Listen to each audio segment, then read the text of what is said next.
خیبر پختونخوا میں سینٹ انتخابات صوبائی اسمبلی میں سیکیورٹی کے سخت انتظامات کیے گئے ہیں۔ صوبائی اسمبلی کے اندر اور اطراف میں 800 پولیس اہلکار تعینات کیے گئے ہیں۔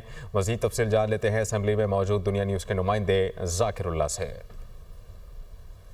جی بالکل، خیبر پختونخوا میں سینٹ انتخابات کے لیے صوبائی اسمبلی کے سامنے سیکیورٹی کے سخت انتظامات کر دیے گئے ہیں۔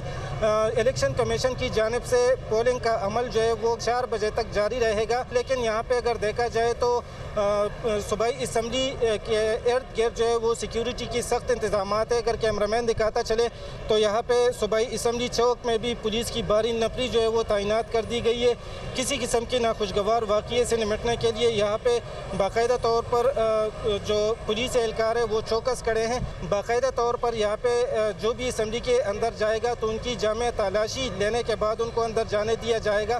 دوسری جانب اگر دیکھا جائے تو پولیس حکام کی جانب سے یہ کہا جا رہا ہے کہ سینٹ انتخابات کے لیے تقریباً 800 کے قریب پولیس اہلکار جو ہے وہ آج ڈیوٹی سر انجام دیں گے۔ جیسے ہی الیکشن کا سلسلہ ختم ہوگا تو یہاں پہ سیکیورٹی جو ہے اسی وقت تک جاری رہے گی۔ جی